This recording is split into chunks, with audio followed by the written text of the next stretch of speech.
Thank you to Jane Ozanne, who has asked me to say something today about tackling prejudice in relation to sexism and misogyny. I arrived at my first appointment as a Methodist minister in September 1995.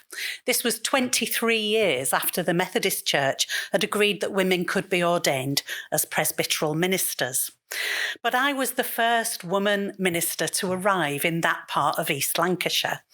And I have to say, some people found that a bit of a shock. It didn't help, for those in the UK will understand this, that the comedy series, The Vicar of Dibley, had just begun airing a few months before, and the little village I was serving had a very Dibley-esque quality about it. One church member rang my mentor quite anxious that I might not be able to drive. I have to say the answer to his question as to whether I can drive remains a moot point and has absolutely nothing to do with my gender. I arrived at the same time as my colleague Armstrong. Armstrong was working a few miles away in the town of Burnley, and he was the first black minister in that town, and he arrived just a couple of years before the British National Party managed to have 9 councillors elected in local elections. In terms of being exposed to prejudice, I got away lightly. Like most women, I live with the drip, drip water torture of everyday sexism, along with my own experience of having been sexually assaulted and the more than occasional fending off of unwelcome hands. On 2 occasions during my year as president of the Methodist Conference, I found myself in conversation with Anglican bishops, which, Paul, is always a pleasure.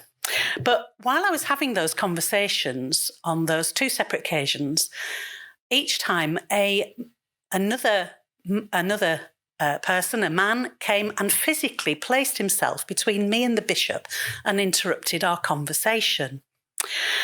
And apart from being the height of bad manners, it did leave me wondering if I was somehow invisible. I have to say, as a Methodist, a nonconformist in the Christian tradition, I wasn't sure if it was my gender or if it was my denomination that made me invisible, but I was pretty cheesed off, I have to say. Both bishops were gracious and said to the person, I'm speaking to somebody else at the moment, but that doesn't always happen. One of the challenges in preparing to speak with you today is a personal challenge in that Jane asked me to talk about misogyny and sexism, and I began my thinking by thinking, but we're talking about life and death issues for the LGBTQ plus community, and my own experiences of sexism and that I've seen around, they're bad, they're important, they're about identity, but they don't seem to be life and death. And then I realised I was chiming in with the patriarchy by diminishing my own experience and that of the particular form of prejudice that I've experienced. And the minute we start comparing different types of prejudice, we get into all kinds of bother. And the other thing is, this is life and death for women around the world, and I'll come to that in a moment. I've had to live with my own and challenge my own tendency to dismiss my own experiences, and I've done what I can to stand in solidarity with and advocate for others who are hurt by systems and by individuals that consciously or unconsciously cannot break out of the patriarchal norms around which society is built. And it's on these norms, which are the privileged foundations of prejudice, that the greater sins of gender-based violence and institutional misogyny stand. The recently launched femicide census offers stark reading. Between 2009 and 2018, more than 1,425 women's lives in the UK ended violently or prematurely because a man chose to kill them. This number of deaths is more than 3 times the number of UK deaths due to terrorism since 1971. So across 3 times the timescale, there is 3 times the number of deaths. Researchers found that again and again the authorities had been alerted to ongoing threats and escalating violence against the women, but had only gone into action after a homicide had occurred. And in the cases of those murders, conviction rates are actually very high. Once someone has murdered a woman, he's likely to be convicted. Whereas the conviction rates for perpetrators of victims who stay alive is staggeringly low. And this suggests a system that minimises or disbelieves the stories of victims. Imagine if we'd put even a percentage of the resources that we've spent on preventing terrorism towards preventing violence against women and girls. Many lives would be saved and many more would be free from fear. And those figures are just in the UK. It's beyond counting in terms of the global picture of violence against women and girls. Recent years in the UK have seen a dramatic increase in media reports of knife crime, normally associated with black men and gang culture. But the unreported truth, however, is that the vast majority of stabbings in the UK happen in the domestic context against women and children. As a society, we choose to invest in the things that matter to us, and we choose to report the stories that best fit our understanding of the world. Well, it's now 48 years since the Methodist Church passed its landmark vote to ordain women and thereby remove any structural barriers to the leadership of women at all levels of the Church's life. And 3 years ago, I became the president of the Methodist Conference and was the 6th woman to do so. For the first time, I received the cross, the presidential badge of office, from a woman, and a year later handed that badge on to another woman. That really did hit the Methodist headlines. Hopefully, one day it won't be a matter for comment, let alone headlines. The legislative change 48 years ago came after a long campaign, but the cultural change is still working itself out. The battle lines that were drawn in the fight for women's ordination in the Methodist Church were echoed in the General Synod of the Church of England 20 years later. And the same slinging of biblical proof texts at each other ran through those debates. We all have our own red line, those truths to which we cling, and those dictate how we view the world and our neighbours.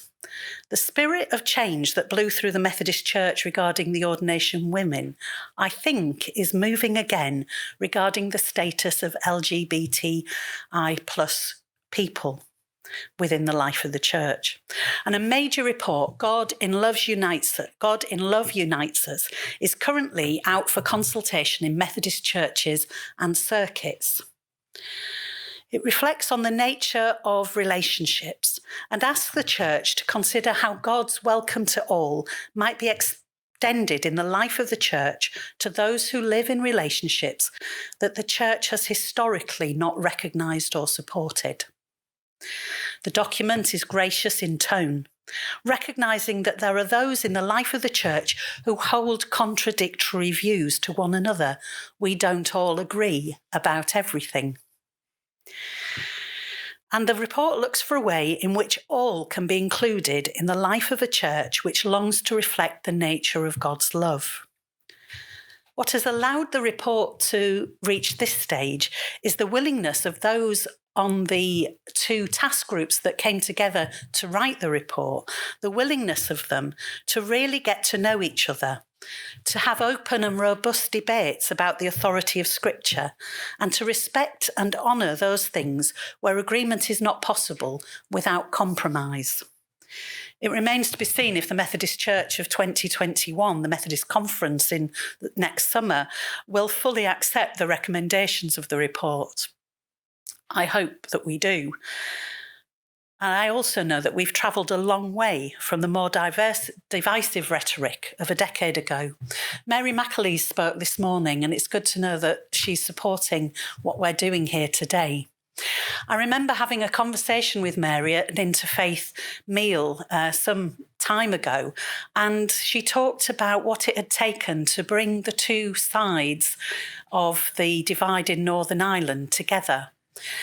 And she said, in the end, you couldn't do it in separate rooms. You had to be in the same room. And it was when the men there said they wanted something different for their grandchildren. They didn't want them to live with the same horror that they had lived with. It was being in the same room with people who suddenly found there was one thing at least they had in common, and that was for the future of their grandchildren. That's what allows prejudice to be tackled and overcome. It's stopping the othering and being together in the same space. Being willing to admit we'll never agree about everything. You know, my husband and I have a different point of view about Marmite. We still manage to live together. But when it comes down to the fundamentals of human identity, at the heart of it for people of faith is a recognition that every human being is sacred, is made in the divine image and should be loved and respected. The man who wasn't sure if I could drive when first dealing with the shock of my being female was even more dismayed to find out I was arriving with a 2-year-old child in tow. I could have, I suppose, challenged him to say, would that have been an issue for any of your previous ministers, which of course had all been male, but I decided that I would avoid my slight tendency to passive aggression, as it would not help him see me as his minister. Actually, what changed our relationship was when I presided at his wife's funeral. We connected deeply because we shared something in common. We shared a sense of loss for a wonderful person, and we shared the hope that we would come together with an appropriate ceremony to mark a life of faith and grace. The choices we make now to treat each other well, to create space for difference, to recognise our own agency and our own privilege, and to use power wisely will profoundly affect future generations. Sometimes culture change needs to come first to allow legislation to be developed that will protect people and enable their flourishing. But sometimes the legislation needs to come first to allow the culture the space to follow and change. As a person of faith, I believe that God is within the tension and longs for us to move beyond hate and fear to a place where all can flourish.